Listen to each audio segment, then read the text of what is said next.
실험용 엔진이 마침내 작동하기 시작하자 거짓 없는 침묵이 방 안을 가득 채웠다. 30분 전 억만장자 리처드는 조롱 섞인 미소를 지으며 제안했다. 네가 이 엔진을 고치면 $100만 주지. 그의 목소리에는 한국인 16세 소년이 최고 대학 출신의 엔지니어들도 해결하지 못한 난제를 풀 수 없다는 극도의 확신이 담겨 있었다.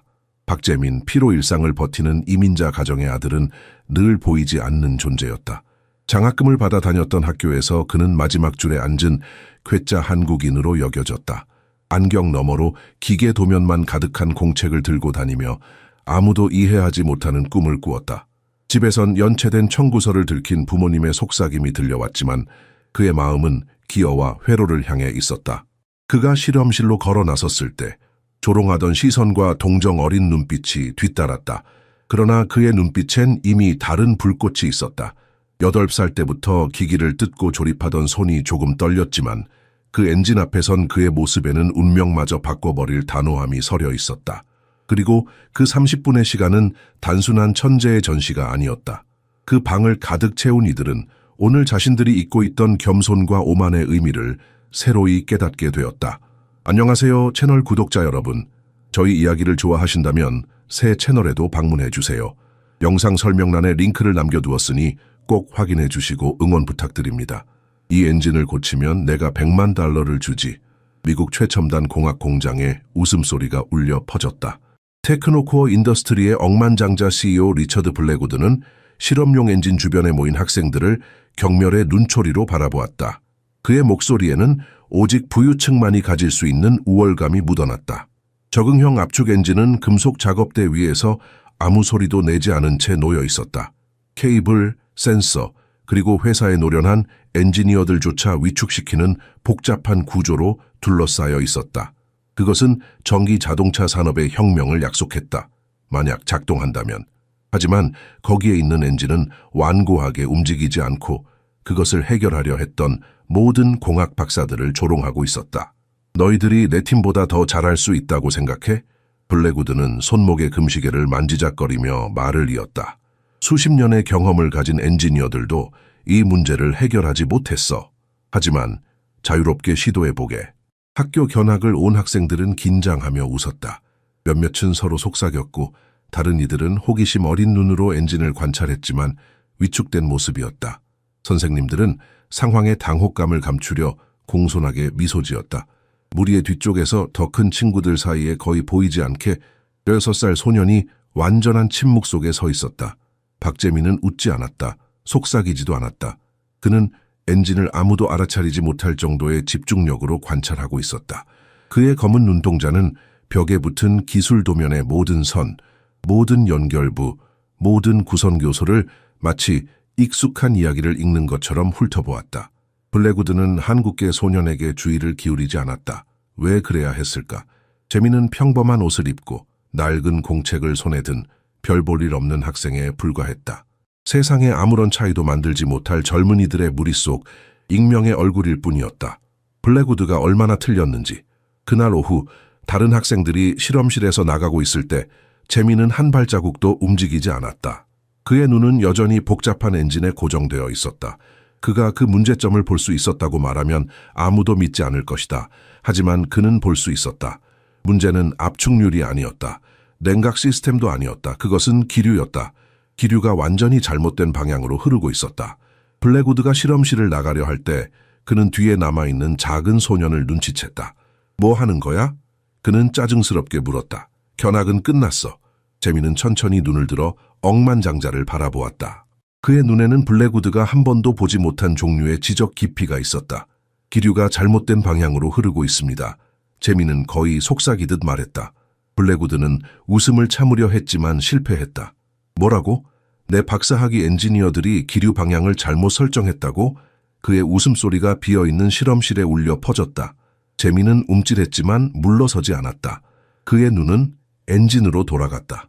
열이 분산되지 않고 시스템으로 다시 흐르고 있어요. 그는 더 확신을 가지고 말했다. 블랙우드는 갑자기 웃음을 멈췄다.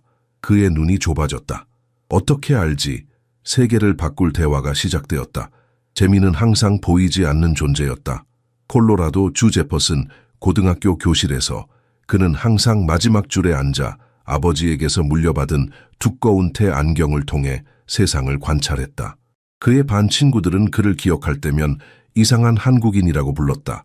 덴버의 평범한 교회 지역인 오로라에서 태어난 제미는 더 나은 삶을 찾아 한국을 떠난 이민자의 아들이었다. 그의 아버지 민호는 낮에는 자동차 정비소에서 일하고 밤에는 사무실 청소부로 이중 근무를 했다.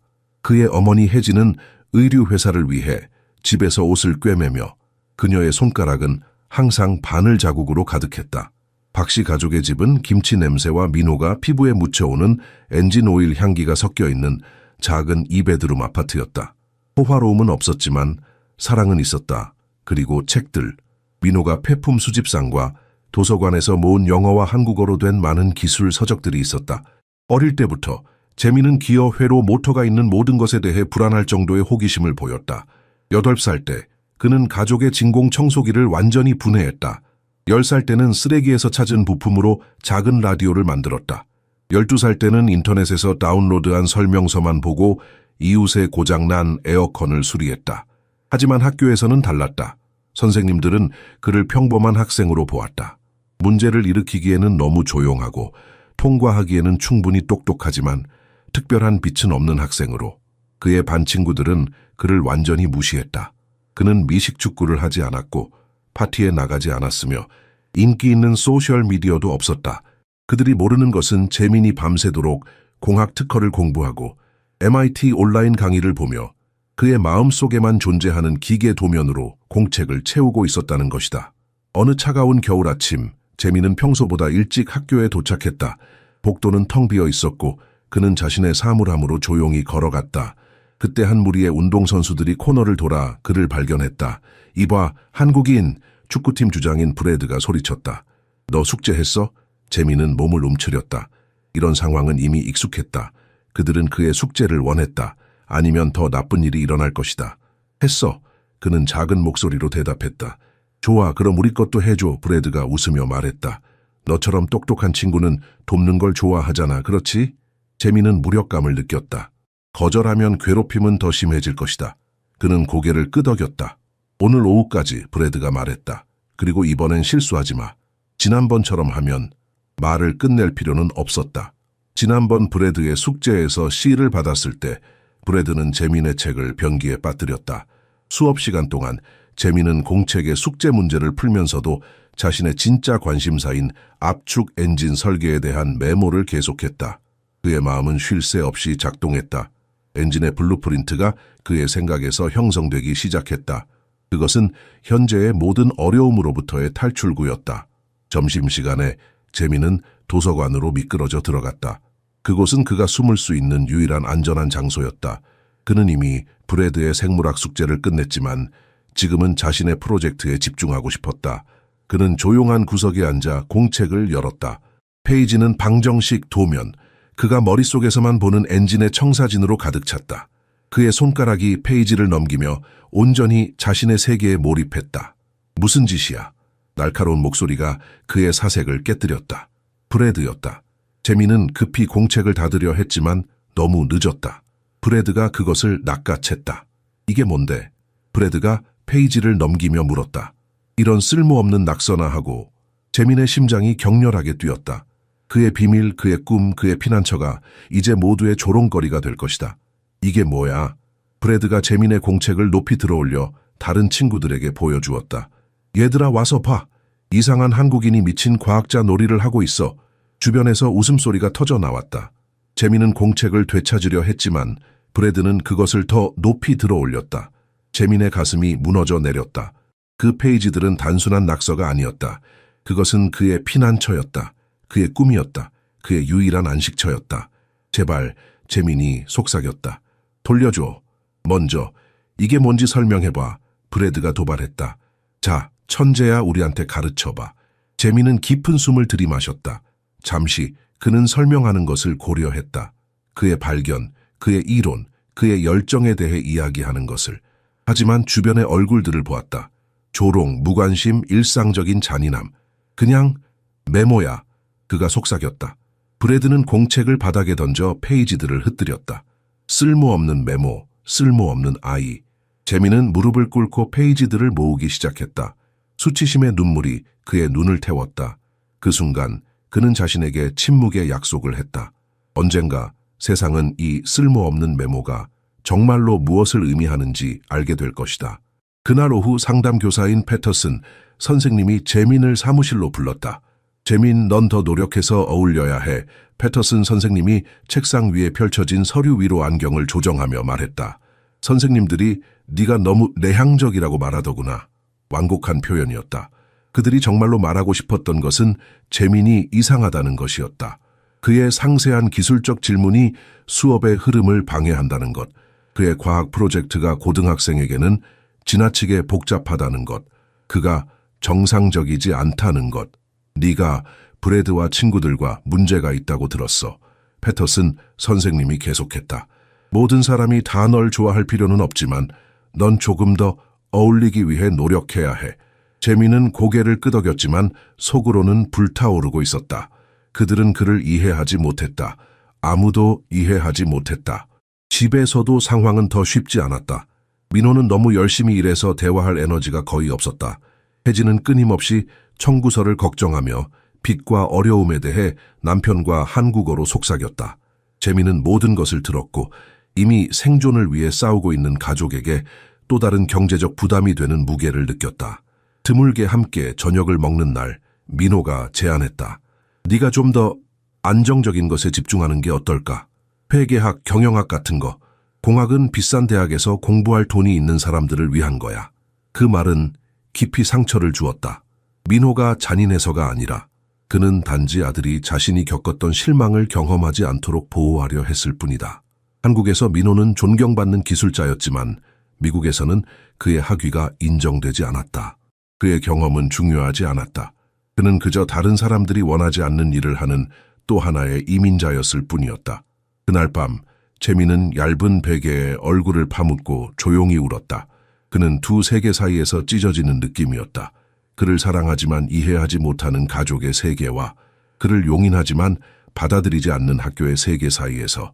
다음 날 아침 과학 시간에 톰슨 선생님이 재민에게 불러 세웠다. 내 과학 프로젝트가 다시 범위를 벗어났어, 박재민. 그가 재민의 보고서를 들어 올리며 말했다. 고등학생이 이런 복잡한 이론을 다루는 건 적절하지 않아. 다른 학생들처럼 간단한 것을 선택해. 재민은 고개를 숙였지만 마음속으로는 분노가 타오르고 있었다. 그들은 왜 그를 제안하려 하는가? 왜 그의 관심사를 이해하려 노력하지 않는가? 그날 오후 늦게 재민은 학교 도서관에서 혼자 앉아 있었다. 그는 새 공책을 펼쳤다. 브래드가 망가뜨린 것을 대체할 공책이었다. 재민의 손가락이 빈 페이지 위에서 망설였다. 눈물이 그의 시야를 흐렸다. 하지만 그때 그는 결심했다. 그들이 그를 억누를수록 그는 더 강해질 것이다. 그들이 그를 보지 않을수록 그는 더 열심히 일할 것이다. 언젠가 그들은 볼 것이다. 모두가 볼 것이다. 재민은 펜을 들고 새로운 설계를 그리기 시작했다. 재민이 새 공책에 설계를 그리기 시작한 지 며칠 후 물리 수업에서 모든 것이 바뀌었다. 톰슨 선생님이 열역학에 대해 설명하던 중 무심코 한 문제에 대해 언급했다. 심지어 가장 경험 많은 엔지니어들도 완전히 해결하지 못한 문제. 적응형 압축 시스템의 에너지 효율성 문제였다. 재민은 익숙한 따끔거림을 느꼈다. 다른 사람들은 보지 못하는 패턴을 그의 마음이 포착할 때 느껴지는 그 감각. 그날 밤 그는 곧장 공공도서관에 공용 컴퓨터로 가서 검색을 시작했다. 도서관 사서인 윌슨 부인이 재민이 키보드를 두드리는 것을 보고 미소 지었다. 또 늦게까지 공부하니 재민? 재민은 고개를 끄덕였지만 그의 눈은 화면에서 떨어지지 않았다. 그는 과제를 하고 있지 않았다. 그는 적응형 압축 시스템에 대한 모든 것을 흡수하고 있었다. 시간이 흘러 날이 되고 날이 주가 되었다. 재민은 과학 논문, 오래된 특허, 기술 토론 포럼을 탐독했다. 그는 이 문제가 단순한 공학 문제가 아니라는 것을 발견했다. 그것은 기본적인 물리학 문제였다. 가변 압력해서 폐쇄된 시스템에서 열이 어떻게 작용하는지에 관한 문제였다. 그는 메모를 하기 시작했다. 그림, 공책 전체 페이지를 채우는 계산, 그의 작고 거의 미세한 글씨는 당시에 그조차도 완전히 이해하지 못했던 통찰력을 기록했다. 한 주말 아침, 재민은 도서관에서 이미 여러 시간을 보냈을 때 누군가가 그의 어깨를 두드렸다. 한 노인이었다. 백발의 친절한 눈을 가진. 젊은이, 넌 매주 여기 있구나, 노인이 말했다. 항상 같은 주제를 연구하고. 재민은 깜짝 놀라 고개를 들었다. 아무도 그가 무엇을 연구하는지 주목하지 않았다고 생각했다. 전 김 교수예요. 노인이 손을 내밀며 말했다. 은퇴한 물리학 교수죠. 네가 보고 있는 논문들이 눈에 띄었어.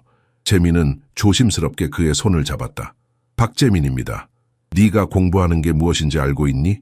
김 교수가 물었다. 재민은 망설였다. 그의 아이디어를 공유하는 것은 위험했다.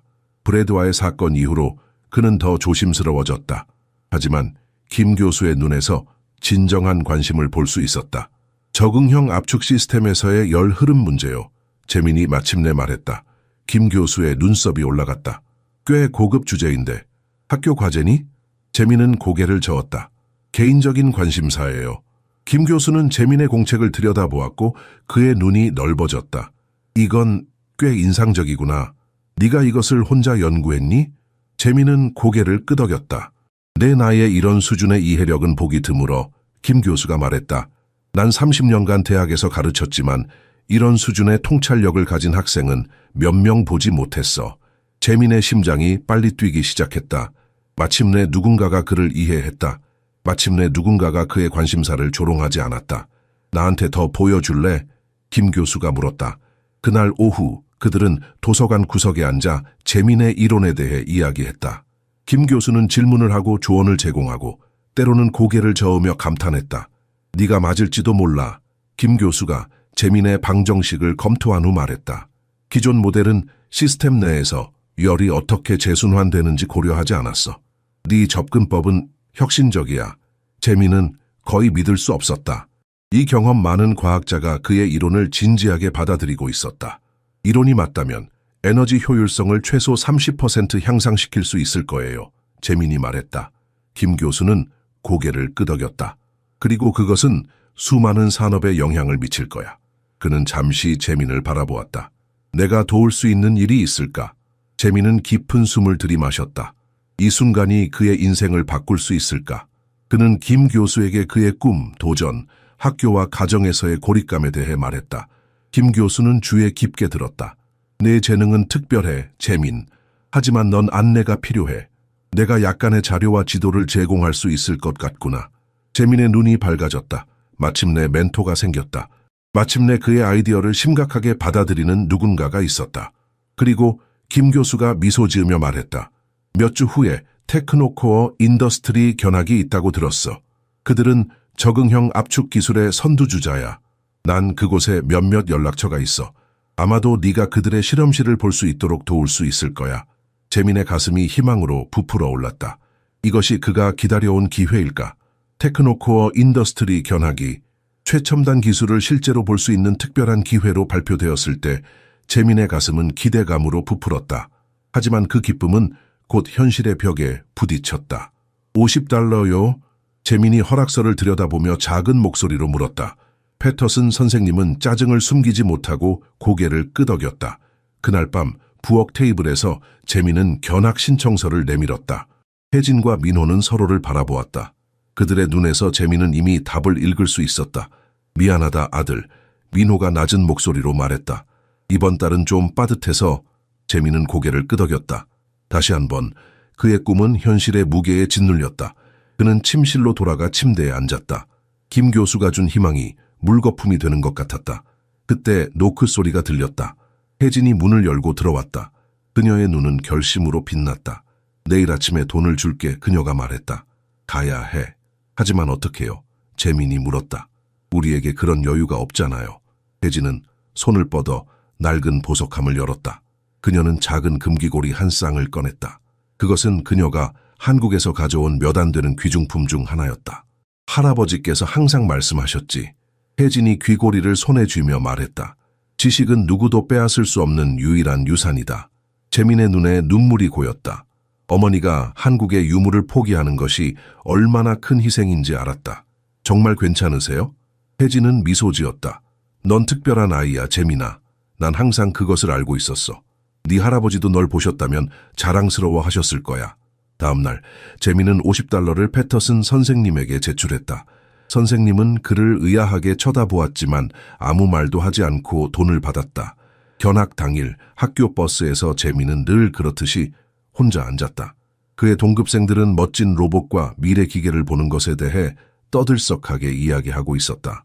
재민은 다른 것을 느꼈다. 마치 평생 찾고 있던 무언가를 만나러 가는 것 같은 전기적인 기대감. 버스가 도착했을 때 테크노코어 인더스트리는 압도적이었다. 콜로라도 하늘을 반사하는 유리와 강철 건물들, 전체 주택보다 더 비싼 장비를 갖춘 실험실들. 재민은 배고픈 눈으로 모든 것을 관찰했다. 각 세부 사항을 흡수하며 메인홀에 들어서자 브래드가 재민을 밀어냈다. 이봐, 한국인, 여기 보니까 내 수준보다 너무 높은 것 같은데? 아마 청소부가 되는 게 더 어울릴 거야, 네 아버지처럼. 재민은 움찔했지만 아무 말도 하지 않았다. 오늘은 브래드의 말이 그를 방해할 수 없었다. 오늘은 그가 기다려온 날이었다. 리처드 블랙우드가 메인 입구에서 그들을 맞이했다. 키가 크고 그을린 피부에 민호의 연간 급여보다 더 비쌀 것 같은 정장을 입고 있었다. 그는 세상에서 자신의 위치를 의심해본 적이 없는 사람들의 오만한 자신감으로 말했다. 미래에 오신 것을 환영합니다. 그가 주변의 기계들을 가리키며 말했다. 여기서 우리는 세상을 바꿀 기술을 만들고 있습니다. 교통수단의 혁명을 일으킬 엔진, 모든 사람이 깨끗한 에너지를 이용할 수 있게 만드는 시스템이죠. 재민은 즉시 아이러니를 알아챘다. 블랙우드는 수십억이 들어간 공장을 걸으면서 접근성에 대해 이야기했다.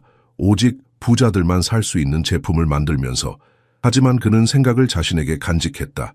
투어는 실험실을 통해 계속되었다. 재민은 엔지니어들이 일하는 모습을 보았다. 그들의 긴장된 표정, 좌절된 움직임, 거기에는 뭔가 잘못된 것이 있었다. 블랙우드가 말하지 않고 있는 무언가. 그리고 그들은 메인 실험실에 도착했고 실험용 엔진이 기다리고 있었다. 재민은 심장이 빨라지는 것을 느꼈다. 블랙우드가 그의 비꼬는 도전을 하기도 전에 재민은 이미 엔진을 연구하고 있었다. 그의 마음은 그조차도 이해하지 못하는 속도로 정보를 처리하고 있었다. 그리고 블랙우드의 냉소적인 말이 이어졌다. 이 엔진을 고치면 내가 $100만 주지. 아무도 재민이 한 걸음 앞으로 나서는 것을 보지 못했다. 아무도 그의 눈이 이미 문제를 찾아내고 있다는 것을 알아차리지 못했다. 아무도 조용한 소년의 마음속에서 혁명이 일어나고 있다는 것을 알지 못했다. 블랙우드가 자신의 농담에 웃고 있는 동안 재민은 조용히 엔진에 다가갔다. 다른 학생들처럼 피상적인 호기심으로 바라보는 것이 아니라 마침내 찾아온 것을 발견한 사람의 강렬함으로 다가갔다. 적응형 압축 엔진은 그가 몇 달 동안 연구해온 바로 그것이었다. 각 구성 요소, 각 원리, 각 문제, 모든 것이 거기에 있었다. 금속과 회로로 구체화되어 오래된 친구를 만난 것 같았다. 재민은 벽에 있는 기술 도면을 분석했다. 그의 눈은 빠르게 움직이며 정보를 연결하고 패턴을 식별했다. 그리고 그때 보았다. 그에게 오류는 너무 명백해서 거의 고통스러울 정도였다. 기류가 잘못된 방향으로 돌고 있어요. 그는 자신에게 중얼거렸다. 열이 다시 돌아오고 있어요. 그의 목소리는 작았지만 블랙우드가 들었다. 억만장자는 돌아섰고 그의 얼굴에는 거만한 웃음이 있었다. 뭐라고 했니, 꼬마? 재민은 모든 시선이 자신에게 쏠리는 것을 느꼈다. 그의 얼굴은 부끄러움으로 달아올랐지만 확신은 두려움보다 강했다. 공기 흐름이 잘못된 방향으로 돌고 있어요. 그가 말했다. 그래서 열이 방출되는 대신 시스템으로 다시 흘러들어가고 있어요. 블랙우드는 크게 웃었고 그 웃음소리는 실험실 전체에 울려 퍼졌다. 박사 학위를 가진 엔지니어들이 공기 방향을 잘못 설정했다고? 환상적이군. 더 많은 웃음소리. 재민의 친구들은 그를 부끄러움과 조롱이 섞인 표정으로 바라보았다. 몇몇은 서로 속삭이며 그를 가리켰다. 재민은 사라지고 싶었다. 숨고 싶었다. 안전한 투명성으로 돌아가고 싶었다. 하지만 갑자기 여성의 목소리가 소음을 뚫고 들렸다. 잠시만요. 엔젤라 마르티네즈, 팀에서 가장 젊은 엔지니어 중 한 명이 다가왔다. 그녀는 재민의 분석을 점점 커지는 관심으로 지켜보았다. 다른 사람들과 달리 그녀는 어리석은 관찰을 하는 소년이 아니라 그녀 자신이 의심하기 시작한 무언가를 식별한 누군가를 보았다. 이것을 확인해 보겠습니다. 그녀가 블랙우드의 불만스러운 시선을 무시하며 말했다. 다음 30분 동안 엔젤라는 2명의 다른 엔지니어들과 함께 일하며 재민의 제안을 적용했다. 그들은 공기 흐름을 반대로 바꾸고 센서를 조정하고 냉각 시스템을 재구성했다. 재민은 조용히 지켜보았고 그의 심장은 너무 세게 뛰어서 모두가 들을 수 있을 것이라고 확신했다. 브래드가 그에게 다가와 속삭였다. 넌 네 자신을 바보로 만들고 있어. 이 사람들은 전문가라고. 넌 그냥 이상한 아시아 괴짜야. 재민은 움찔했지만 눈을 돌리지 않았다. 그는 알고 있었다. 그는 틀리지 않았다. 거의 다 됐어요. 엔젤라가 말했다. 회로를 마지막으로 확인하고 좋아요. 이제 시도해 봅시다. 엔지니어들이 물러났다. 방 안의 모든 사람이 숨을 멈췄다. 엔젤라가 스위치를 눌렀다. 처음에는 아무 일도 일어나지 않았다. 재민의 가슴이 무너졌다. 그는 틀렸을까? 그가 모든 사람 앞에서 자신을 바보로 만든 것일까? 그리고 그때 낮은 웅웅거림이 시작되었다. 부드럽게, 거의 알아차릴 수 없게. 그리고 점점 더 강해졌다. 엔진이 작동하기 시작했다. 화면의 온도 센서가 안정적인 수치를 보여주기 시작했다. 적응형 압축 시스템이 처음으로 완벽하게 작동했다. 재민은 자신의 가슴이 얼어붙는 것을 느꼈다. 그것은 진짜였다. 그는 틀리지 않았다. 엔젤라가 믿을 수 없다는 표정으로 그를 바라보았다. 어떻게 알았어요? 블랙우드는 입을 벌린 채로 서 있었다. 학생들은 충격에 빠진 침묵 속에 있었다. 패터슨 선생님은 놀란 표정을 감추려고 애썼다. 재민은 무슨 말을 해야 할지 몰랐다. 한순간에 그는 더 이상 보이지 않는 소년이 아니었다. 모든 눈이 그를 바라보고 있었다. 그리고 처음으로 그들은 정말로 그를 보고 있었다. 엔진은 부드러운 울림과 함께 계속 작동했다. 예상된 굉음이 아니라 거의 최면을 거는 듯한 부드러운 소리였다. 온도 센서는 안정적인 수치를 계속 보여주었다. 적응형 압축 시스템이 완벽하게 작동했다. 뒤따른 침묵은 귀를 멍하게 했다. 블랙우드는 웃기를 멈췄다. 엔지니어들은 일하기를 멈췄다. 학생들은 속삭이기를 멈췄다. 심지어 선생님들도 말문이 막혔다. 엔젤라는 모니터의 데이터를 바라보고 3번 확인한 후 완전한 경이로움의 표정으로 재민에게 돌아섰다. 세상에, 그녀가 속삭였다. 당신이 맞았어요. 재민은 미소 짓지 않았다. 축하하지 않았다. 그는 단지 자신의 낡은 공책에 메모를 계속했다. 마치 베테랑 엔지니어들을 좌절시켰던 문제를 해결하는 것이 호흡만큼이나 자연스러운 일인 것처럼. 하지만 그의 손은 글을 쓰면서 약간 떨렸다. 블랙우드가 천천히 다가왔다. 그의 표정은 변해 있었다. 오만함은 사라지고 충격과 거의 두려움처럼 보이는 것의 혼합으로 대체되었다. 어떻게 알았지? 그가 물었다. 그의 목소리는 낮고 거의 경외롭게. 재민은 공책에서 눈을 들었다. 잠시 그는 거짓말을 하거나 축소하거나 안전한 투명성으로 돌아가는 것을 고려했다. 하지만 무언가가 바뀌었다. 진실이 두려움보다 더 강해졌다. 몇 달 동안 이 문제를 연구했어요. 그가 말했다. 내면의 떨림에도 불구하고 그의 목소리는 확고했다. 적응형 압축 시스템, 응용 여력학, 가변 압력 환경에서의 열 흐름, 열 방향성 문제라는 것을 알고 있었어요. 엔지니어들은 서로를 바라보았다. 몇몇은 부끄러워 보였다. 다른 이들은 감명받은 듯했다. 엔젤라는 미소 지었다. 마치 오랫동안 그녀를 괴롭혀 온 무언가를 마침내 이해한 것처럼. 얼마나 오랫동안 이것을 공부했어요? 그녀가 물었다. 문제가 존재한다는 것을 알게 된 이후로요. 재민은 단순하게 대답했다. 약 8개월 정도요. 8개월.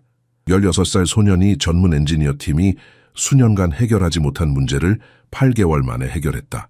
학교 교장인 패터슨 선생님이 재민이 전에 한 번도 본 적 없는 미소로 다가왔다. 그것은 금광을 발견한 사람의 미소였다. 학교장으로서. 그녀가 블랙우드를 가로막으며 말했다.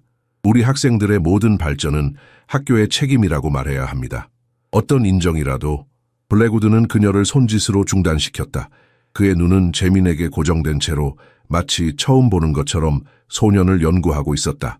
그리고 아마도 정말로 처음 보는 것이었을 것이다. 이건 우연이 아니었어. 블랙우드가 천천히 말했다. 넌 정말로 이해하고 있구나, 그렇지? 재민은 고개를 끄덕였다. 그의 얼굴에는 그 어떤 허세나 자랑도 없었다. 단지 조용한 확신만이 있었다. 그럼 이 엔진에 대해 뭘 바꿀 수 있을까? 블랙우드가 도전적으로 물었다. 어떻게 더 효율적으로 만들 수 있지? 재민은 잠시 생각했다. 다른 학생들은 이제 그를 완전히 다른 눈으로 바라보고 있었다. 브래드의 얼굴에는 혼란과 불신이 섞여 있었다. 선생님들은 재평가하는 표정으로 그를 바라보고 있었다. 재민은 공책을 펼치고 도표를 그리기 시작했다. 열 재순환 시스템을 추가하면 그가 말했다. 작동 중에 생성된 과도한 열을 포착하고 2차 동력권으로 변환할 수 있어요. 그러면 효율성이 적어도 35% 증가할 거예요. 엔젤라는 그의 도표를 연구하며 고개를 끄덕였다. 이건 실제로 작동할 수 있어요. 블랙우드는 말없이 서 있었다. 그의 얼굴은 읽기 어려웠다. 그리고 갑자기 그가 웃기 시작했다. 이번에는 조롱이 아니라 진정한 웃음이었다. 100만 달러를 제안했었지. 그가 말했다. 재민은 그를 바라보았다. 갑자기 모든 사람의 초점이 자신에게 있다는 것을 날카롭게 인식하며 이것은 그가 기다려온 순간이었다. 인정받는 순간, 돈과 명성, 아버지를 도울 수 있는 기회. 하지만 그때 다른 생각이 그의 마음을 스쳤다. 더 깊고 더 의미 있는 생각. 재민이 천천히 말했다. 100만 달러는 원하지 않아요. 방 안의 모든 사람이 충격으로 숨을 들이마셨다. 난 다른 것을 원해요. 재민이 말을 이었다. 그의 목소리는 부드럽지만 확고했다. 블랙우드는 호기심으로 그를 바라보았다. 그게 뭐지? 그날 밤 리처드 블랙우드는 잠들 수 없었다. 그는 자신의 고급 저택 서재에 앉아 스코틀랜드 위스키를 홀짝이며 단순한 관찰로 그의 엔지니어링 팀을 당혹스럽게 한 한국계 소년에 대해 생각했다. 단지 문제 해결만이 아니었다. 재민이 그것을 발견한 방식이었다. 자원 없이, 실험실 없이, 멘토 없이, 순수한 지능과 절대적인 결단력만으로 블랙우드는 전화를 들어 엔젤라 마르티네즈에게 전화했다. 그 소년을 조사해주게. 그가 말했다. 박재민, 그에 대해 모든 것을 알고 싶어. 가족, 학교, 학업 이력, 모든 것. 선생님, 지금 새벽 3시입니다. 상관없어 해. 엔젤라는 한숨을 쉬었지만 복종했다. 2시간 후 그녀가 다시 전화했다. 선생님, 제가 발견한 것을 믿지 못하실 거예요. 보고서는 충격적이었다. 박재민 16세 한국계 이민자의 아들, 항상 학교에서 평범한 학생으로 취급받았다. 그를 너무 내향적이고 집중력이 부족하다고 묘사하는 교사들, 그를 부담으로 여기고 항상 기대를 낮추라고 제안하는 교장. 하지만 더 많은 것이 있었다. 엔젤라는 공공도서관의 기록을 조사했다. 재민은 지난 2년 동안 수백 건의 공학 서적을 빌렸다. 거의 매일 밤 도서관 컴퓨터에 접속하여 과학 논문 특허 기술 포럼을 검색한 기록이 있었다. 그는 독학자예요. 엔젤라가 설명했다. 그가 알고 있는 모든 것은 혼자서 배웠어요.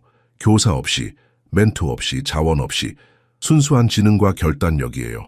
블랙우드는 전화를 끊고 더 많은 위스키를 따랐다.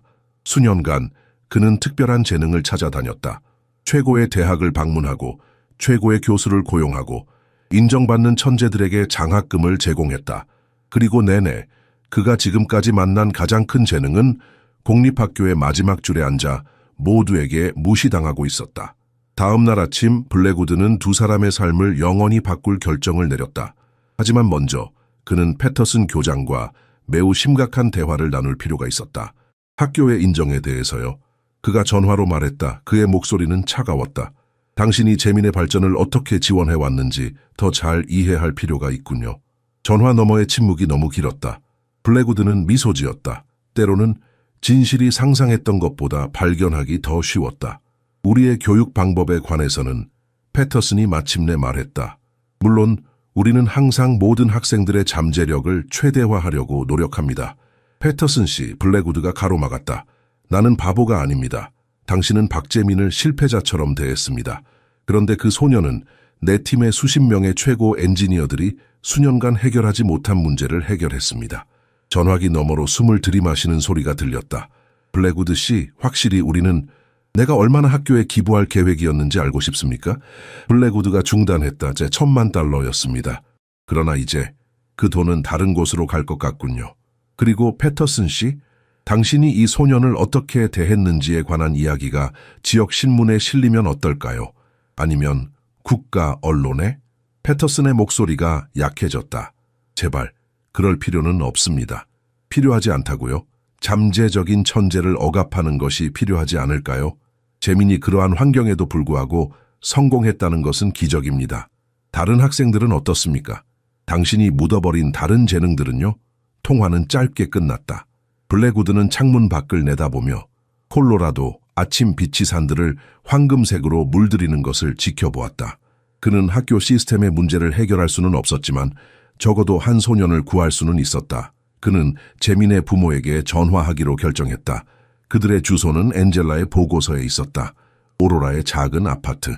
블랙우드는 자신의 샤워를 켜놓은 차에 보낸 한 달의 수도 요금이 그 가족의 월세보다 더 많다는 것을 깨달았다. 전화를 받은 것은 혜진이었다. 여보세요? 그녀의 억양 있는 영어가 불안하게 들렸다. 박 부인, 저는 리처드 블랙우드입니다. 테크노코어 인더스트리의 CEO입니다. 어제 당신의 아들이 우리 회사를 방문했습니다. 잠시 침묵이 흘렀다. 재민이 무슨 문제라도 일으켰나요? 블랙우드는 웃음을 참을 수 없었다. 문제요? 전혀요. 사실 그는 우리의 가장 큰 문제 중 하나를 해결했습니다. 부인, 당신의 아들은 놀라운 재능을 가지고 있습니다. 오늘 저녁 제가 당신의 가족과 만날 수 있을까요? 저는 그에게 제안을 하고 싶습니다. 혜진의 숨소리가 빨라졌다. 어떤 종류의 제안인가요? 당신의 아들의 미래를 바꿀 수 있는 것입니다. 블랙우드가 말했다.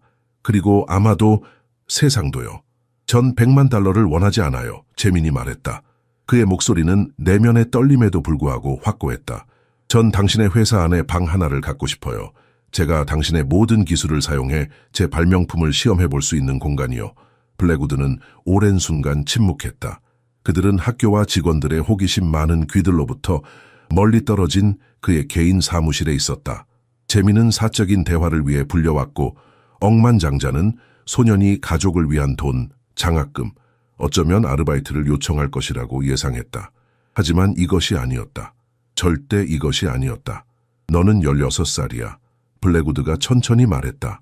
수백만 달러가 들어간 실험실에 접근하게 해달라고 요청하고 있어. 일부 경험 많은 엔지니어들도 사용할 수 없는 장비들에. 알고 있어요. 재민이 대답했다. 하지만 제게는 아이디어가 있어요. 많은 아이디어들. 그리고 전 중요한 일을 할 수 있다는 걸 알아요. 블랙우드는 소년의 얼굴을 연구했다. 결단력을 보았지만 취약함도 보았다. 재민은 여전히 아이였다. 너무 작은 어깨에 너무 큰 꿈을 짊어진 아이. 내가 거절한다면? 그럼 다른 방법을 찾을 거예요. 재민이 단순하게 말했다. 아마 더 오래 걸리겠죠. 어쩌면 더 어려울 수도 있겠지만 찾을 거예요. 바로 이 흔들리지 않는 확신이 블랙우드를 감동시켰다. 오만함이나 자만심이 아니라 자신의 마음이 창조하기 위해 만들어졌다는 깊은 확신. 방 안에 침묵이 내려앉았다. 재민은 자신의 요청이 얼마나 큰지 알고 있었다.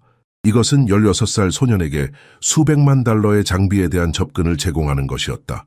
평범한 세상에서는 불가능한 일이었다. 블랙우드의 시선이 그의 사무실 창문 너머로 향했다. 그는 자신의 제국을 바라보았다. 유리와 강철로 만들어진 건물들, 그가 수십 년에 걸쳐 만들어 온 것들, 모두 그가 한때 가졌던 꿈에서 시작되었다. 그리고 이제 그 앞에 또 다른 꿈꾸는 사람이 서 있었다. 좋아, 블랙우드가 마침내 말했다. 해보자. 재민은 블랙우드가 그를 알게 된 이후 처음으로 미소 지었다. 승리의 미소가 아니라 진정한 감사의 미소였다. 고맙습니다. 그가 속삭였다. 후회하지 않으실 거예요. 그러길 바라네. 블랙우드가 중얼거렸다. 네가 나를 실망시킨다면 두 번째 기회는 없을 테니. 재민은 고개를 끄덕였다. 기회의 무게를 이해하며. 하지만 내심 그는 실망시키지 않을 것임을 알고 있었다. 그럴 수 없었다. 실현할 꿈이 너무 많았고 해결할 문제가 너무 많았다. 블랙우드가 그의 책상에서 종이를 꺼내자 재민은 그것이 계약서라고 생각했다. 대신 그것은 한 장의 백지였다. 이것이 내 첫 과제야, 블랙우드가 말했다. 빈 페이지에서 시작해. 네가 가장 먼저 만들고 싶은 것, 네가 가장 시급하다고 생각하는 것을 그려봐. 재민은 잠시 생각했다. 그의 마음에는 수백 개의 아이디어가 있었다. 혁신적인 엔진 설계, 새로운 컴퓨팅 시스템, 복잡한 로봇 공학. 하지만 그의 펜이 종이 위로 움직이기 시작했을 때 그가 그린 것은 그런 것이 아니었다. 그것은 작고 단순한 기계였다. 휴대용 발전기. 하지만 그것은 기존의 발전기와는 달랐다. 그것은 압축 엔진의 원리를 사용하여 놀라운 효율성을 달성했다. 이게 뭐지? 블랙우드가 물었다. 미니 발전기입니다. 재민이 대답했다. 외딴 마을, 병원, 학교를 위한 것이요. 특히 전기가 부족한 지역을 위해요. 이것이 네가 첫 번째로 만들고 싶은 거야? 화려한 스포츠카용 엔진이나 우주 로켓이 아니라. 재민은 고개를 저었다. 이건 실제로 사람들의 삶을 바꿀 수 있어요. 전 그런 것을 만들고 싶어요. 블랙우드는 천천히 고개를 끄덕였다. 수십 년의 사업 경력에서 그는 수백 명의 야심찬 젊은이들을 만났지만 이런 종류의 마음을 가진 사람은 거의 없었다. 그는 재민이 원하는 것이 진정으로 무엇인지 이해하기 시작했다. 명성이나 부가 아니었다. 그것은 의미 있는 일을 하는 능력이었다. 내일 시작하자. 블랙우드가 말했다. 네오의 실험실이 준비될 거야. 재민이 떠난 후 블랙우드는 창가에 서서 소년이 주차장을 가로질러 학교 버스로 돌아가는 것을 지켜보았다. 그는 오랫동안 그렇게 희망적으로 느껴본 적이 없었다. 블랙우드는 전화하지 않았다. 첫째 날도 둘째 날도 셋째 날도 재민은 학교로 돌아갔고 점점 의심으로 변해가는 희망의 무게를 짊어졌다. 그의 동급생들은 그가 거절한 $1,000,000에 대해 알게 되었다. 이야기는 불처럼 퍼져나갔고 매번 반복될 때마다 왜곡되고 과장되었다. 들었어? 브래드가 점심시간에 크게 웃었다. 바보 같은 한국인이 $1,000,000를 거절했대. 완전 멍청이네. 다른 친구가 말했다. 그 부모님이 얼마나 화났을지 상상해봐. 재민은 무시하려고 노력했지만 모든 말이 칼로 찌르는 것 같았다. 그의 결정을 의심해서가 아니라 블랙우드가 약속을 지키지 않을까 두려워서였다. 그날 밤 재민은 집에 돌아와 책상에 앉았다. 그는 그의 설계를 다시 검토했다. 미니 발전기의 모든 세부 사항을 완벽하게 하려고 노력하며 하지만 의심이 그의 마음을 갉아먹기 시작했다.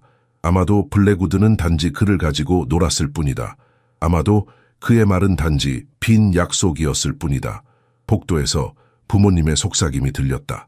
그 아이가 며칠 동안 거의 말을 하지 않아요. 혜진이 걱정스러운 목소리로 말했다. 무슨 일이 있었는지 물어봐야 할까요? 아들은 자신의 방식으로 일을 처리할 거야. 민호가 대답했다. 우리가 이해하지 못하는 세상에 살고 있어. 재민은 눈을 감았다. 그들은 알지 못했다. 블랙우드에 대해, 실험실에 대해, 그가 얼마나 가까이 꿈에 다가갔는지에 대해. 그는 그들에게 말하고 싶지 않았다. 실망시키고 싶지 않았다. 넷째 날, 학교에서 패터슨 교장이 그를 사무실로 불렀다. 재민, 그녀가 전에 없이 따뜻한 미소로 말했다. 테크노코어에서의 내 성취에 대해 더 말해주겠니? 그것은 매우 인상적이었어. 재민은 그녀의 갑작스러운 관심에 의아했다. 일주일 전까지만 해도 그녀는 그의 비현실적인 포부에 대해 걱정했다. 별거 아니었어요. 그가 조용히 대답했다. 별거 아니라고? 패터슨이 웃었다. 난 리처드 블랙우드와 이야기를 나눴단다. 그는 네가 놀라운 발견을 했다고 말했어. 그는 심지어 학교의 기부를 고려하고 있다고도 했어. 아, 재민은 이제 이해했다. 돈, 모든 것은 항상 돈에 관한 것이었다. 내가 어떻게 그 문제를 해결했는지 정확히 설명해 줄 수 있니? 패터슨이 물었다. 우리는 학교 신문에 기사를 실으려고 해. 죄송합니다, 교장 선생님. 하지만 그건 테크노코어의 기밀 정보예요. 재민이 대답했다. 이 새로운 관심을 이용하는 작은 만족감을 느끼며. 패터슨의 미소가 흔들렸다. 물론 그렇겠지. 하지만 넌 인터뷰를 할 수 있을 거야, 그렇지? 지역 신문이 관심을 보이고 있어. 재민은 불편하게 자리에서 움직였다. 이것은 그가 원하는 것이 아니었다.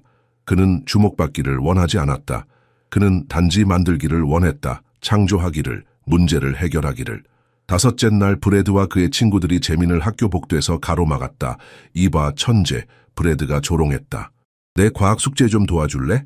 내 말은 네가 그렇게 똑똑하다면 이건 식은 죽 먹기겠지? 전에는 재민은 그냥 고개를 숙이고 동의했을 것이다. 하지만 무언가가 바뀌었다. 내 시간은 소중해. 그가 말했다. 자신의 목소리에 담긴 확신에 스스로도 놀라며. 내 숙제는 네가 해. 브래드의 얼굴이 붉어졌다. 뭐라고 했어? 네가 들은 그대로야. 재민이 말했다. 그의 심장은 빠르게 뛰었지만 그의 눈은 흔들리지 않았다. 잠시 동안 브래드는 그를 때릴 것처럼 보였다.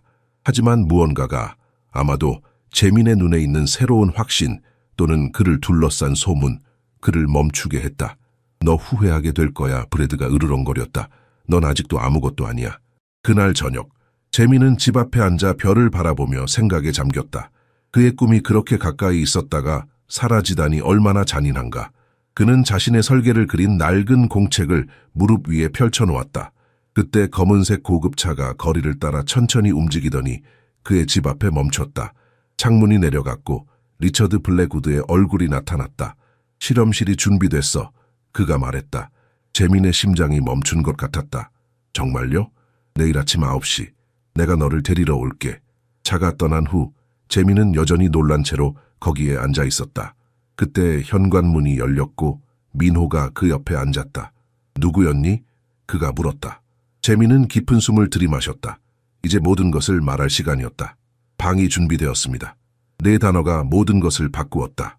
재민은 떨리는 손으로 전화를 들고 리처드 블랙우드가 정말로 약속을 지켰다는 것을 거의 믿을 수 없었다.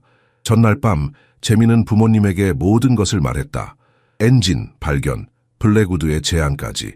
처음에 그들은 믿지 않았다. 어떻게 억만장자가 그들의 16살짜리 아들에게 실험실을 제공하겠다고 제안할 수 있겠는가? 이건 위험할 수 있어. 민호가 걱정스럽게 말했다. 네가 아직 어리다는 것을 이용하려는 걸지도 몰라. 아빠 전 이것을 원해요. 재민이 간절히 말했다. 이건 제가 기다려온 기회예요. 혜진은 아들의 눈을 들여다보았다. 그녀는 오랫동안 그를 이해하지 못했다. 그의 기계에 대한 집착, 그의 복잡한 도면, 그가 늦은 밤까지 공부하는 이상한 주제들. 하지만 그녀는 항상 그를 믿었다. 가봐. 그녀가 마침내 말했다. 하지만 조심해야 해, 내 아들. 다음 날 아침 블랙우드의 운전사가 그를 테크노코어 인더스트리로 데려갔다. 재민은 심장이 너무 세게 뛰어서 모두가 들을 수 있을 것이라고 확신했다. 엔젤라 마르티네즈가 리셉션에서 그를 기다리고 있었고 그가 해독할 수 없는 방식으로 미소 짓고 있었다. 새 사무실을 볼 준비 됐어? 그녀가 물었다. 사무실. 그 단어는 비현실적으로 들렸다. 박재민, 보이지 않는 소년, 이상한 한국인이 나라에서 가장 중요한 기술 회사 중 하나에 사무실을 갖게 될 것이다. 엔젤라는 그를 복도를 따라 한 방으로 안내했고 그 광경은 재민의 숨을 앗아갔다. 그것은 단순한 사무실이 아니었다. 그것은 완전한 실험실이었다. 작업 벤치, 최첨단 컴퓨터, 정밀 도구, 그가 전문 잡지에서만 보았던 시험 장비들. 이게 정말 제 거예요? 그가 조심스럽게 기계 중 하나를 만지며 속삭였다. 모두 내 것이야. 블랙우드가 문에 나타나며 말했다. 몇 가지 조건과 함께. 재민은 돌아섰고 어떤 요구에도 준비가 되어 있었다. 블랙우드는 독점권, 특허, 무엇이든 요구할 수 있었다. 그는 수락할 것이다. 첫째, 너는 학교를 계속 다녀. 좋은 성적 문제없이. 둘째, 너는 오직 방과 후와 주말에만 여기서 일해. 셋째, 블랙우드가 잠시 멈추고 소년의 얼굴을 연구했다. 넌 내가 실수를 저지르지 않았다는 것을 보여줘야 해. 저지르지 않으셨어요. 재민이 말했다. 그의 목소리는 확고했다. 약속해요. 엔젤라는 미소 지었다. 자신도 젊고 다르다는 이유로 과소평가받았던 시절을 기억하며 더 있어. 그녀가 말했다. 우리는 다른 관점에서 혜택을 받을 수 있는 몇 가지 개발 중인 프로젝트가 있어. 관심 있을까? 재민은 열정적으로 고개를 끄덕였다. 마침내 누군가가 그의 아이디어, 그의 통찰력, 그의 마음을 원했다. 그날 오후 그가 새 공간을 탐험하면서 재민은 오랫동안 경험하지 못했던 무언가를 느꼈다. 소속감. 이 방은 단순한 실험실이 아니었다. 그것은 그의 꿈이 마침내 현실이 될 수 있는 곳이었다. 그는 낡은 공책을 열고 가장 유망한 아이디어들을 옮겨 적기 시작했다. 해야 할 일이 많았지만 그는 처음으로 자신이 있어야 할 곳에 정확히 있다고 느꼈다. 그날 밤늦게 재민이 마지막으로 나갈 준비를 하고 있을 때 엔젤라가 들어왔다. 어때? 그녀가 물었다. 기대한 만큼이야. 더 좋아요. 재민이 대답했다. 이걸 어떻게 감사해야 할지 모르겠어요. 엔젤라는 그를 유심히 바라보았다. 알아? 리처드는 그런 일을 하지 않아. 그는 단지 사람들에게 기회를 주지 않아. 특히 증명되지 않은 사람들에게는. 그럼 왜 저에게 주셨을까요? 네가 특별하기 때문이야. 그녀가 단순하게 말했다. 내가 여기서 일한 10년 동안 난 네가 엔진을 보았을 때처럼 누군가를 바라보는 것을 본 적이 없어. 그는 자신을 보았어. 자신을요? 엔젤라는 고개를 끄덕였다. 리처드도 한때 너와 같았어. 젊고 남들이 믿지 않는 아이디어로 가득 찬. 그는 너에게서 그의 젊은 시절을 보는 거야. 재민은 이것을 소화하려고 노력했다. 그가 항상 냉담하고 무자비한 사업가로 생각했던 이 사람이 그와 연결점을 찾았다는 것이. 네가 여기 있는 이유는 그가 네 잠재력을 보았기 때문이야. 엔젤라가 계속했다. 그러니 그를 실망시키지 마. 엔젤라가 떠난 후 재민은 창문 밖을 내다보았다. 테크노코어 캠퍼스의 불빛이 어둠 속에서 반짝였다. 이 모든 것이 꿈처럼 느껴졌다. 그는 부모님에게 전화를 걸었다. 엄마, 그가 말했다. 그의 목소리는 흥분으로 떨렸다. 전 해낼 수 있을 것 같아요. 정말로 해낼 수 있어요. 전화기 너머로 그는 혜진의 눈물 섞인 웃음소리를 들을 수 있었다. 난 항상 알고 있었어, 내 아들. 항상. 재민은 그의 새 책상 앞에 앉아 첫 번째 진짜 프로젝트를 그리기 시작했다. 그의 마음은 가능성으로 불타올랐다. 마침내 그는 세상을 바꿀 준비가 되어 있었다. 재민은 마치 무언가에 사로잡힌 사람처럼 일했다. 매일 학교가 끝나면 테크노코어 인더스트리에 도착하여 밤늦게까지 남아 있었고 주말에도 출근했다. 그의 가족은 그를 거의 볼 수 없었지만 집에 나타날 때면 민호와 혜진이 전에 본 적 없는 에너지로 그의 눈이 빛났다. 비가 내리는 어느 금요일 밤, 재민은 평소보다 일찍 집에 돌아왔다. 실험실에서 14시간을 보낸 후 그는 지쳐 있었지만 만족감을 느꼈다. 그의 미니 발정이 프로토타입이 첫 테스트를 통과했다. 뭘 만들고 있는 거니? 혜진이 집에서 만든 김치를 내놓으며 물었다. 많은 사람들을 도울 수 있는 것이요. 재민이 생각에 잠겨 대답했다. 한국에서 할아버지가 자라신 마을 기억나세요? 전기가 불안정했던 그 마을. 혜진은 고개를 끄덕였다. 그녀는 한국 남부의 시골 마을에 대한 이야기를 많이 들려주었었다. 현대화가 완전히 도달하지 않은 곳들. 마이크로 발전 엔진을 만들고 있어요. 재민이 설명했다. 그의 눈이 빛나기 시작했다. 작고 휴대 가능하고 지속 가능한 외딴 지역사회의 전기를 공급할 수 있는 것. 혜진은 그의 말을 이해하지 못했지만 그의 목소리에서 진정한 열정을 들을 수 있었다. 그녀는 그의 이마에 손을 올렸다. 그가 어렸을 때 하던 것처럼. 네가 어렸을 때 그녀가 말했다. 너는 항상 왜? 라고 물었어. 왜 하늘이 파란가요? 왜 차가 움직이나요? 왜 비가 내리나요? 난 네가 그 호기심을 결코 잃지 않을 거라고 알았어. 재민은 미소를 지었다. 어머니는 그의 질문에 항상 인내심을 가지고 대답했다. 비록 그녀가 항상 답을 알지는 못했지만. 다음 날 아침 재민은 엔젤라에게 그의 발전기를 보여주었다. 그녀는 감동받았다. 이건 천재적이야. 그녀가 프로토타입을 분석하며 중얼거렸다. 87%의 에너지 효율성, 지속적인 생산, 최소한의 유지 관리. 어떻게 이것을 생각해냈어? 엄마의 이야기를 기억했어요. 재민이 단순하게 말했다. 사람들이 여전히 등유 램프를 사용하고 아이들이 촛불 아래에서 공부하는 곳들에 대한. 생각했죠. 우리가 그것을 바꿀 수 있다면 어떨까? 엔젤라는 재민의 설계를 더 자세히 연구했다. 그는 전통적인 적응형 압축 엔진의 원리를 사용했지만 이전에는 아무도 생각하지 못한 방식으로 그것을 재구성하고 소형화했다. 그것은 단순히 작은 발전기가 아니었다. 그것은 완전히 새로운 에너지 생산 방식이었다. 리처드에게 이것을 보여줘야 해, 그녀가 말했다. 블랙우드는 1시간 내에 실험실에 도착했다. 그는 재민의 프로토타입을 집어들고 모든 각도에서 연구했다. 그의 표정은 읽기 어려웠다. 얼마나 비용이 들까? 그가 마침내 물었다. 대량 생산 시 개당 $500 이하요. 재민이 대답했다. 그리고 기본적인 유지 관리로 최소 10년은 지속될 거예요. 블랙우드는 신음했다. 게임 체인저군. 그는 실험실을 가로질러 걸었다. 손으로 턱을 문지르며. 재민은 그가 생각하는 것을 거의 볼 수 있었다. 시장 잠재력, 비용, 이익.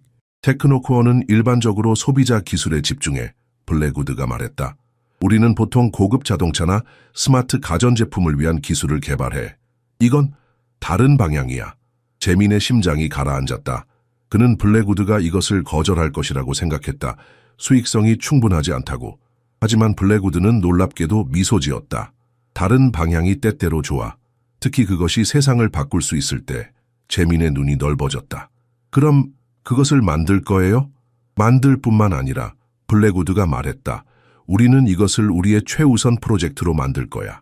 나는 가장 좋은 엔지니어 팀을 배정할 거고 우리는 이것을 가능한 한 빨리 생산할 거야. 재민은 자신의 귀를 믿을 수 없었다. 그의 아이디어가 실제 제품이 될 것이다. 그것은 실제로 사람들의 삶에 영향을 미칠 것이다. 하지만 먼저 블랙우드가 말을 이었다. 우리는 이것이 실제 환경에서 작동하는지 확인해야 해. 너는 어디서 테스트하고 싶니? 재민은 망설임 없이 대답했다. 한국이요. 제 가족이 온 곳에서. 블랙우드는 고개를 끄덕였다. 그럼 그렇게 하자. 그날 밤 재민은 사상 처음으로 개인 일기를 썼다. 그는 펜이 종이 위를 미끄러지게 하면서 자신의 꿈이 현실이 되는 것을 믿을 수 없었다. 그러나 가장 감동적인 것은 블랙우드의 눈에서 본 것이었다.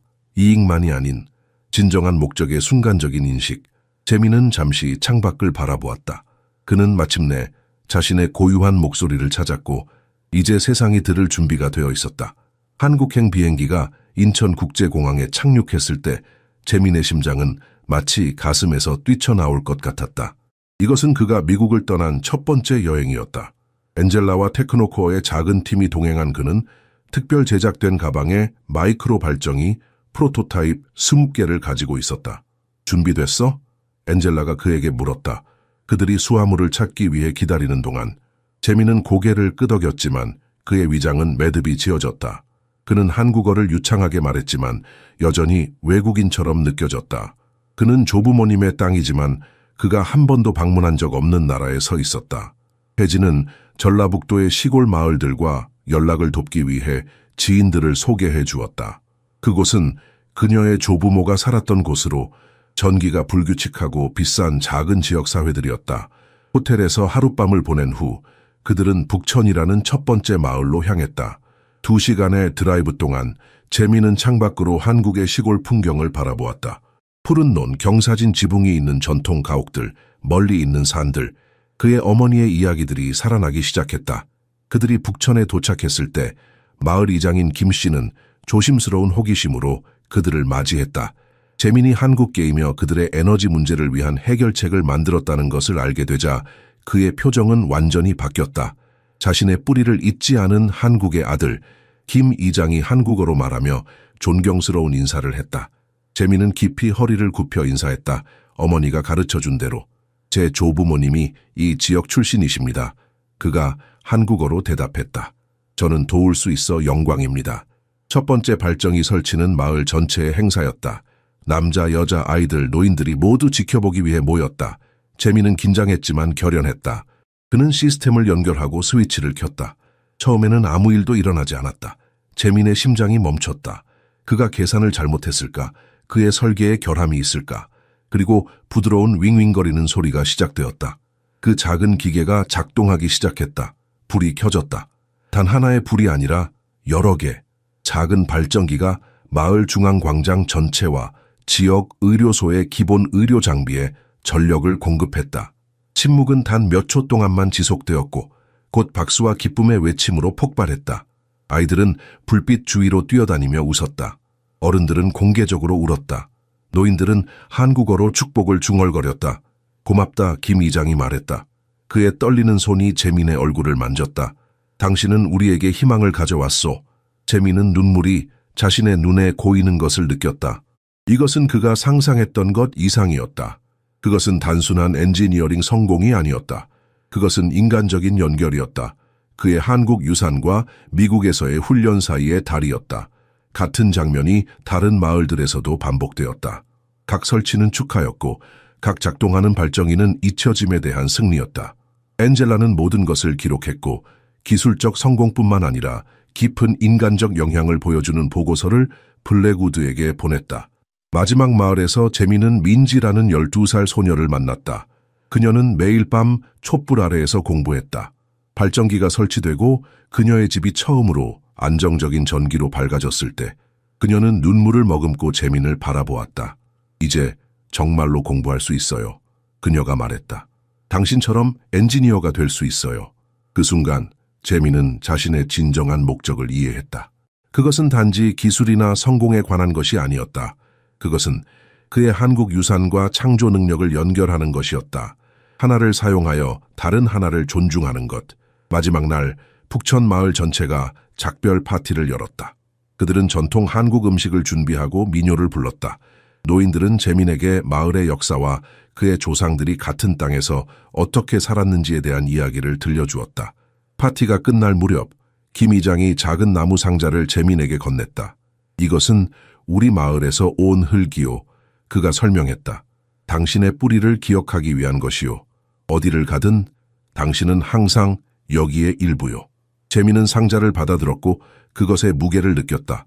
물리적인 무게가 아니라 그것이 상징하는 모든 것의 무게를, 그의 유산, 그의 역사, 그의 정체성. 비행기가 서울을 떠나 미국으로 향하는 동안 재민은 창문 밖을 내다보며 한국의 풍경이 사라지는 것을 지켜보았다. 그러나 그는 더 이상 두 세계 사이에서 찢어진 느낌이 들지 않았다. 처음으로 그는 온전하게 느꼈다. 마이크로 발전기에 대한 소식은 빠르게 퍼졌다. 한국 신문들은 에너지 접근성의 혁명을 일으키는 한국계 미국인 젊은 천재에 대한 기사를 게재했다. 마을에서의 설치 영상은 소셜미디어에서 바이럴이 되었다. 한 달 안에 다른 국가들의 회사들이 테크노코어에 전화하기 시작했다. 인도, 방글라데시, 필리핀, 아프리카 국가들 모두 그들의 시골 지역사회를 위한 재민의 발전기를 원했다. 이것은 우리가 이제까지 만든 어떤 것보다 더 큰 거야. 블랙우드가 회의 중에 말했다. 그의 책상에 쌓이는 계약서들을 바라보며 넌 완전히 새로운 시장을 창출했어, 재민. 재민은 미소 지었지만 그의 마음은 이미 다른 프로젝트에 있었다. 이건 단지 시작일 뿐이에요. 그가 말했다. 다른 아이디어도 있어요. 수질 정화 시스템, 소형 풍력 터빈, 장수명 태양열 배터리. 엔젤라는 웃으며 고개를 흔들었다. 넌 세상 전체를 바꾸려고 하니 적어도 시도는 해볼 거예요. 재민이 블랙우드가 존중하게 된 진정성으로 대답했다. 숫자는 인상적이었다. 마이크로 발전기의 판매는 첫 분기에 1천만 달러 이상의 수익을 창출했다. 블랙우드가 냉소적으로 제안했던 100만 달러는 10배로 증가했고 이는 단지 시작일 뿐이었다. 어느 날 아침 재민이 테크노코어에 도착했을 때 엔젤라가 흥분된 표정으로 그를 맞이했다. 네가 도착하기만을 기다렸어. 그녀가 말했다. 리처드가 우리를 본사 회의실에서 만나길 원해. 재민이 거대한 회의실에 들어갔을 때 그는 테이블 주위에 앉아있는 수십 명의 임원들을 보고 놀랐다. 블랙우드는 테이블 끝에 서 있었고 크게 미소 지었다. 여기 그가 왔다. 블랙우드가 발표했다. 세계를 바꾸고 있는 젊은이. 재민은 얼굴이 붉어지는 것을 느꼈다. 모든 시선이 그에게 집중되었다. 이분들은 세계 최대 자선단체들의 대표자들이야. 블랙우드가 설명했다. 그들은 내 발전기를 구매하여 전 세계 취약 지역사회에 배포하고 싶어해. 재민은 말문이 막혔다. 그의 발명품이 수백만 명의 삶에 영향을 미칠 수 있다는 생각은 압도적이었다. 그리고 블랙우드가 계속했다. 내가 기쁘게 발표하고 싶은 것이 있어. 테크노코어는 박재민 지속 가능 에너지 이니셔티브를 설립하고 있어. 5천만 달러의 초기 자금으로 너는 외딴 지역사회를 위한 지속 가능한 기술을 개발하는 팀을 이끌게 될 거야. 방안이 박수로 터져 나왔다. 재민은 그 자리에 얼어붙어 있었다. 그가 방금 들은 것을 거의 처리할 수 없었다. 회의 후 블랙우드는 재민을 한쪽으로 데려갔다. 네가 나에게 왔을 때 그가 말했다. 나는 한 똑똑한 아이를 도와주고 있다고 생각했어. 하지만 넌 나에게 무언가를 가르쳐 주었어. 성공은 단지 돈을 버는 것 이상이라는 것을. 저도 배웠어요. 재민이 대답했다. 누군가가 기회를 줄 때 무슨 일이 일어날 수 있는지를요. 블랙우드는 미소 지었다. 그럼 그 기회를 최대한 활용하자. 학교에서 재민에 대한 태도는 완전히 바뀌었다. 예전에 괴롭힘꾼인 브래드는 이제 그에게 접근하려고 노력했다. 전에 그를 무시했던 선생님들은 프로젝트에 대해 이야기하기를 원했다. 패터슨 교장은 필사적으로 재민의 성공과 연관되려고 노력했다. 하지만 재민은 여전히 같은 사람이었다. 겸손하고 집중되어 있고 항상 그의 낡은 공책을 들고 다녔다. 유일한 차이점은 그의 눈에 있는 자신감, 세상에서 자신의 자리를 찾았다는 확신이었다. 어느 저녁, 재민은 그의 실험실에서 늦게까지 일하고 있었다. 그의 아이디어는 점점 더 대담해졌고 그의 설계는 점점 더 정교해졌다. 그는 자신이 단지 시작했을 뿐이라는 것을 알았다. 문 노크 소리에 그는 고개를 들었다. 민호와 혜진이 거기 서 있었다. 처음으로 테크노코어를 방문한 것이었다. 우리가 방해하는 건 아니지? 민호가 물었다. 실험실을 둘러보며 경외감으로 눈을 크게 뜨고. 절대 아니에요. 재민이 웃으며 대답했다. 혜진은 그녀의 아들에게 다가가 그를 꼭 안았다. 네가 이룬 것이 자랑스러워. 그녀가 속삭였다. 네 할아버지도 자랑스러워 하셨을 거야. 재민은 어머니를 꼭 안아주었다. 모든 굴욕, 모든 의심, 모든 외로운 밤들이 그를 지금의 사람으로 만드는 데 필요했다는 것을 느끼며 그날 밤 늦게 재민은 창문을 통해 콜로라도의 별이 빛나는 하늘을 바라보았다. 그는 이것이 훨씬 더 큰 이야기의 첫 페이지일 뿐이라는 것을 알았다. 보이지 않기를 거부한 한국 소년에 관한 이야기, 그의 다름을 강점으로 바꾼 소년에 관한 이야기, 세상의 가장 예상치 못한 곳에서 가장 큰 재능이 온다는 것을 증명한 소년에 관한 이야기. 한국은 그에게 뿌리를 주었다. 미국은 그에게 기회를 주었다. 그리고 그는 세상이 결코 잊지 못할 무언가를 만들기 위해 둘 다 사용했다. 미래는 지금 세계 곳곳에 잊혀진 마을을 밝히는 불빛처럼 밝게 빛났다. 모두 한때 이상한 한국인이라고 불렸고 이제는 단순히 세상을 바꾼 젊은이로 알려진 소년이 만든 엔진에 의해 전력이 공급되었다.